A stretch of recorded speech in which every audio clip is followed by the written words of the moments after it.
नमस्कार, मैं हूं अनुपम। इस वक्त के उत्तराखंड के बुलेटिन के साथ सबसे पहले बात कर रहे हैं बड़ी खबर की। सनातन धर्म के नारे के बीच 3 राज्यों में मिले प्रचंड बहुमत से बीजेपी उत्साहित है। माना जा रहा है कि इससे उत्तराखंड में मजार जिहाद के खिलाफ कार्रवाई शुरू की गई। धामी सरकार की मुहिम को बल मिला है। उधर बीजेपी में हिंदुत्व का झंडा उठाए नेता और कार्यकर्ता भी उससे उत्साहित हैं। इस जीत के बाद देवभूमि में धर्मांतरण कानून, मजार जिहाद पर बुलडोजर और यूसीसी की सबसे पहले पैरवी करने वाली धामी सरकार के फैसलों को भी मजबूती मिली है। धामी सरकार ने एक बार फिर ऐलान किया है कि देवभूमि का मूल स्वरूप बिगड़ने नहीं दिया जाएगा। धार्मिक अतिक्रमण के खिलाफ जो अभियान था वो जारी रहेगा। सीएम ने साफ कहा कि देवभूमि का मूल स्वरूप बदलने नहीं दिया जाएगा। माना जा रहा है कि आने वाले दिनों में खुले में मांस की बिक्री और धार्मिक स्थलों में लाउड स्पीकर पर भी कड़ा प्रतिबंध लग सकता है।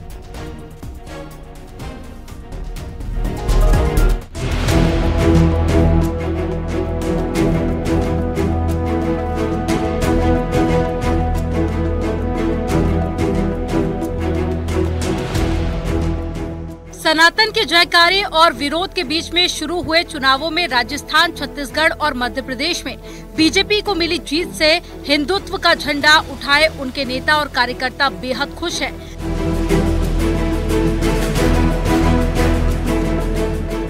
तीन राज्यों में मिले इस प्रचंड बहुमत से देवभूमि में धर्मांतरण कानून, मजार जिहाद के खिलाफ बुलडोजर और साथ ही यूसीसी की पैरवी करने वाली धामी सरकार के फैसलों को भी मजबूती मिली है। धामी सरकार ने एक बार फिर से ऐलान किया है कि देवभूमि का मूल स्वरूप बिगड़ने नहीं दिया जाएगा। धार्मिक अतिक्रमण के खिलाफ जो अभियान था वो जारी रहेगा।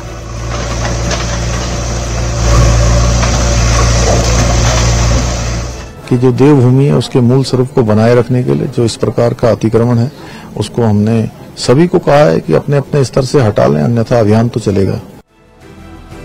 दरअसल 3 राज्यों के चुनाव परिणाम के बाद पिछले दिनों हरिद्वार पहुंचे सीएम धामी से साधु संतों ने भी हरिद्वार के सनातन स्वरूप को बचाने का आग्रह किया था।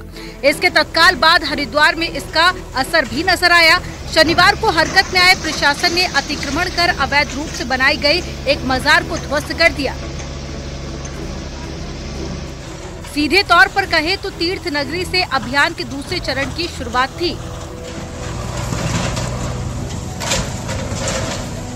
मुख्यमंत्री जी लगातार उत्तराखंड को देवभूमि बनी रहे स्वरूप के लिए पहले से लगातार योजनाएं बना रहे हैं, लगातार निर्णय ले रहे हैं। लगातार उन्होंने कहा कि हम चाहे समान नागरिक संहिता होगी, चाहे हमारे धर्मांतरण का विषय होगा, कड़े कानून हमारे द्वारा यहाँ पे लाए गए। 3 राज्यों के चुनाव में सनातन धर्म ने अपना प्रभाव दिखाया।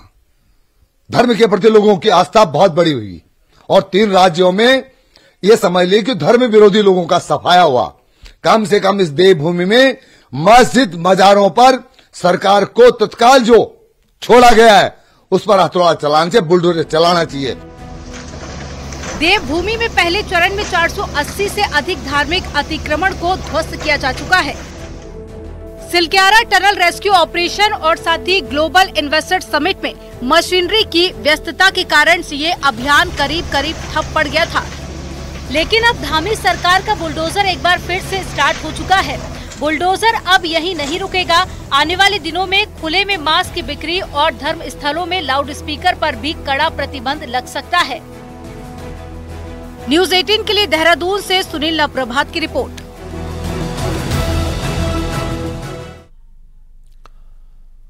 लोकसभा और निकाय चुनाव की तैयारियों को लेकर कांग्रेस जिला सम्मेलन कर रही है। अल्मोड़ा की नंदा देवी में जिला स्तरीय सम्मेलन में कांग्रेस के प्रदेश अध्यक्ष करण मारा, यशपाल आर्या समेत कई विधायक और नेता मौजूद रहे। पार्टी नेताओं ने कहा कि कांग्रेस अपने जमीनी कार्यकर्ताओं से साथ संवाद कर रही है, जिससे आगामी चुनाव में कार्यकर्ताओं में जोश भरा जा सके और मजबूती से मुकाबला किया जाए।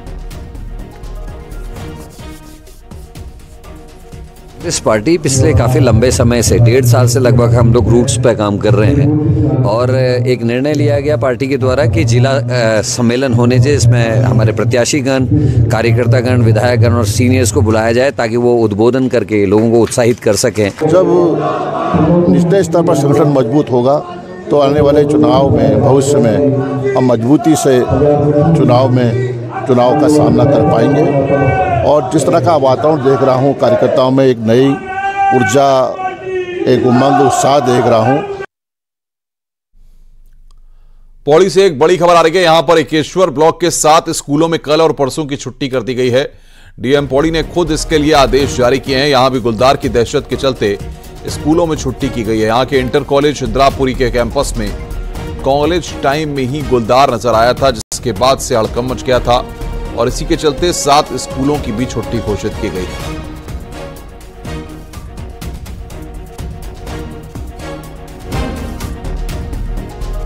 रामनगर में गरचिया मंदिर गेट के पास एक बार फिर से बाघ दिखाई दिया। कुछ दिन पहले भी एक बाघ मंदिर के गेट के पास दिखाई दिया था और एक बार फिर से बाघ की चहलकदमी सीसीटीवी में कैद हुई है। उधर टेडा के पास ग्रासलैंड के आसपास भी लोगों ने टाइगर की मूवमेंट देखी है। रामनगर के आसपास इन वन्य जीवों से डर का माहौल बना हुआ है।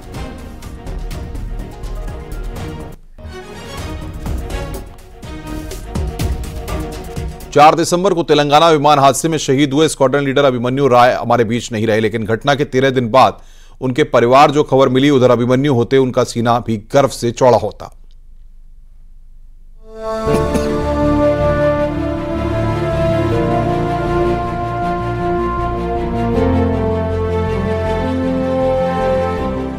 तेलंगाना एयरक्राफ्ट हादसे में शहीद होने वालों में देहरादून के रहने वाले स्क्वाड्रन लीडर अभिमन्यु राय भी शामिल थे। गमगीन परिवार को शनिवार को जो खबर मिली, उसका सपना अभिमन्यु ने भी देखा था। शहीद की पत्नी अक्षिता को भी इंडियन एयरफोर्स में कमीशन मिला है। शहीद अभिमन्यु की मां बताती हैं कि वो अपने बेटे को खोने का सदमा इसलिए बर्दाश्त नहीं कर पा रही क्योंकि उनके बेटे ने कई परिवारों को बचाने के लिए अपने प्राण न्यौछावर किए। दरअसल भारतीय सेना में इंस्ट्रक्टर पायलट अभिमन्यु ट्रेनिंग देते समय हवाई दुर्घटना में शहीद हो गए थे। शहीद के पिता अमिताभ राय भी वायुसेना में ग्रुप कैप्टन से रिटायर्ड है। अभिमन्यु के पिता, पत्नी, ससुर, चाचा समेत परिवार के 40 सदस्य किसी न किसी तौर पर आर्मी, नेवी और एयरफोर्स से जुड़े रहे हैं। ये तो अभी एक जीवन भर का लॉस हो गया, लेकिन चूंकि उसकी जान गई है, कुछ करते हुए अपने कर्म भूमि पर गई है, तो वही कारण है कि मेरी मिसेस, मेरी बहू, बेटी और हम लोग सब परिवारजन ये बर्दाश्त इसलिए कर पा रहे हैं क्योंकि वो एक तरह से उसने जो कुर्बानी दी है। मैंने अपने हस्बैंड को 3 साल से, we been married 3.5 years now, first hand उनको देखा है। जितना उन्होंने ही is always prioritised his work, जितना उनको इम्पोर्टेंस दिया और जितने डिलीजेंटली वो काम करते हैं, मैं हमेशा सोचती थी कि मैं उनकी तरह बनूं, मैं सीखूं उनकी तरह, जैसे वो काम करते हैं, जैसे वो ऑर्गेनाइज्ड हैं। आज ही मैंने रैंक पिकअप किया है। वहीं शहीद अभिमन्यु की मां उनके बेटे के बचपन के दिनों को याद करके गमगीन है। बेटे ने अपने नाम के अनुरूप ही हमेशा काम किया। उसका नाम अभिमन्यु है, तो उसने अपना नाम का बिल्कुल उसी हिसाब से, जैसे अभिमन्यु ने महाभारत में लड़ते हुए अपनी जान की परवाह नहीं की, वैसे ही मेरे बेटे ने बिल्कुल सेम हिस्ट्री रिपीट करी है। अपने बेटे की शहादत से परिवार भले ही टूट चुका है, लेकिन देश और फर्ज की खातिर देश सेवा का जज्बा इस परिवार की रग रग में है, जो अब अपनी बहू के सहारे आगे बढ़ाने जा रहे हैं। न्यूज़ 18 के लिए देहरादून से भारती सकलानी उनियाल की रिपोर्ट।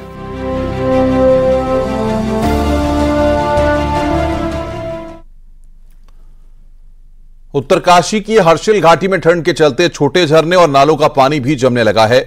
हर्षिल घाटी में कड़ाके की ठंड से जीना दूभर हो गया। हर दिन तापमान गिरता जा रहा है। हाल ये है कि भीषण ठंड के चलते डबरानी से लेकर गंगोत्री तक कई झरने और नाले पानी से जम चुके हैं।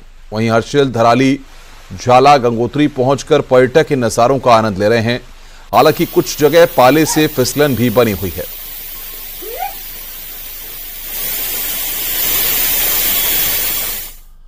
उत्तरकाशी के खरसाली में सोमेश्वर देवता के मंदिर के कपाट अगले 4 महीने के लिए बंद कर दिए गए। सोमेश्वर देवता मां यमुना के शीतकालीन प्रवास खरसाली के 12 गांव के आराध्य देवता हैं। इस अवसर पर आए श्रद्धालुओं ने सोमेश्वर देवता का आशीर्वाद लिया। कपाट बंद होने के दौरान ग्रामीणों ने रासो तांदी नृत्य किया और देवती की डोली के साथ झूमते नजर आए।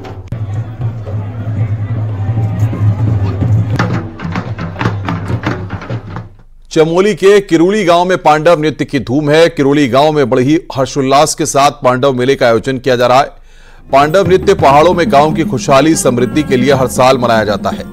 इसमें पांडव मनुष्यों पर अवतार लेकर ढोल दमाऊ की ताल पर नृत्य करते हैं और अपने भक्तों को दर्शन देते हैं।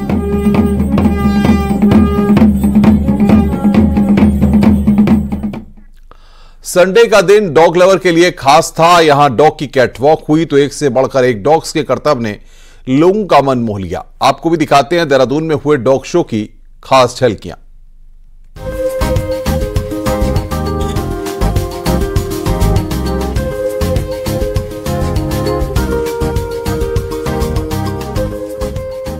देश विदेश के नामी ब्रीड्स के डॉग्स संडे को देहरादून में एक साथ नजर आए। दून वैली कैनल क्लब की ओर से हाथी बड़कला के सर्वे स्टेडियम में आयोजित डॉग शो में हरियाणा, पंजाब, राजस्थान समेत 10 राज्यों से डॉग लवर्स अपने डॉग्स को लेकर पहुंचे थे। फिला ब्रिस्लेरियो, प्रेसा कैनरियो, बर्नीस माउंटेन, बेचन फ्रसियन और उत्तराखंड का भोटिया प्रजाति का डॉग भी यहाँ आकर्षण का केंद्र रहा। मुझे तो सारे डॉग बहुत पसंद आ रहे हैं क्योंकि मैं बहुत ही पसंद है मुझे डॉग। मेरे पास भी एक डॉग था पर अभी फिलहाल वो नहीं है, डेथ हो चुकी है उसकी। और सारे ही बहुत अच्छे लग रहे हैं, एंजॉय कर रही हूँ मैं डॉग्स को देख के। इसका नाम फ्रिस्की है जी, ये इंडिया चैंपियन फीमेल है जी। तो ये पहले भी काफी शो जीत चुकी है जी। हाँ, अभी से यहीं पे आया हूँ। शो में तिब्बतियन मास्टिफ ब्रीड की पूरी फैमिली ने अपना जलवा बिखेरा तो ग्रेट डेन ब्रीड ने भी दर्शकों का मन मोह लिया। शो में करीब 300 डॉग्स अलग अलग रंग में जलवे बिखेरते हुए दिखाई दिए। वहीं पेट लवर्स का कहना है कि वो पिछले 2 सालों से देश भर में आयोजित हुए डॉग शो में अपने डॉग्स लेकर गए हैं। देहरादून में उनके दोनों डॉग दूसरे नंबर पर रहे। वहीं आयोजक बताते हैं कि पिछले 30 सालों से वे डॉग शो करवा रहे हैं। हम यहाँ पे सीजू लेके आए हैं, साथ में वो पग लेके आए हैं। अच्छा, कितने डॉग्स हैं आपके पास? हमारे पास टोटल 2 इम्पोर्ट्स हैं, एक घर पे है और अब यहाँ पे हम लेके आए हैं। 3 यहाँ? हाँ, हम लोग 30 साल से करा रहे हैं। हमारा जो क्लब है वो 84 से रजिस्टर्ड है सोसाइटी एक्ट में, और हम लोग पिछले 30 साल से ये इवेंट कराते हैं और साल में एक बार ही होता है ये इवेंट। डॉग्स की अलग अलग ब्रीड एक प्लेटफॉर्म पर नजर आना पेट लवर्स के लिए किसी उत्साह से कम नहीं था। जहां उन्होंने अपना संडे एंजॉय किया, वहीं अलग अलग ब्रीड्स के इन डॉग्स की जानकारी भी ली।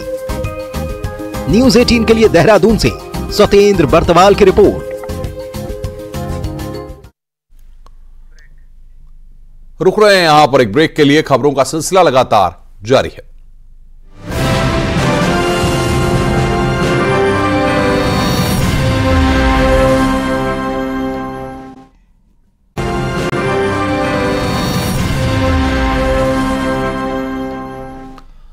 साहसिक पर्यटन को बढ़ावा देने के लिए उत्तराखंड सरकार जायरोकॉप्टर एयरो टूरिज्म शुरू करने जा रही है। जायरोकॉप्टर एक छोटा हेलीकॉप्टर होता है जिसमें एक यात्री उड़ान भर सकता है, एडवेंचर कर सकता है। देश में पहली बार हरिद्वार के बैरागी कैंप से जायरोकॉप्टर के टेक ऑफ का सफल ट्रायल किया गया। सरकार पीपीपी मोड पर उत्तराखंड बेस्ड राजस एयरो स्पोर्ट्स कंपनी के साथ मिलकर इस नए एडवेंचर स्पोर्ट्स की शुरुआत करने जा रही है, जिससे हरिद्वार से कई टूरिस्ट प्लेस में जाकर पर्यटक उतर सकेंगे। इसके साथ ही हिमालयन इलाकों की मनमोहक वादियों के नजारों का भी लुत्फ ले सकेंगे। आप हिमालय के दर्शन कर सकते हैं। यहाँ से आप ऋषिकेश, देवप्रयाग, रुद्रप्रयाग, गौचर, पंतनगर, टनकपुर, टिहरी सब कवर कर सकते हैं। और इन मशीनों को इंडिया में लाने का मेन रीज़न है बहुत ही हाई क्वालिटी सेफ्टी है, जर्मन मशीन्स हैं। सेकेंड थिंग, इनकी ऑपरेशन कॉस्ट हेलीकॉप्टर से बहुत कम है। कुमाऊं में आज से बैठकी होली की शुरुआत हो गई, जिसके बाद अब होली की ये महफिलें घर घर सजेंगी, जिसमें रात भर होली गायन के शौकीन होली गीत गाकर शास्त्रीय संगीत की तान छेड़ेंगे। पौष महीने के पहले रविवार से होने वाली ये होली बसंत तक विष्णुपदी रहेगी, जबकि बसंत से इसमें श्रृंगार रस खुल जाएगा और होली एकादशी से रंगों की होली शुरू होती है। केवल ईश्वर संबंधी जो रचनाएं होती हैं, भगवत संबंधी, इसे विष्णुपदी होली कहते हैं, जो आज से लगभग बसंत पंचमी तक विष्णुपदी होली ही चलती है।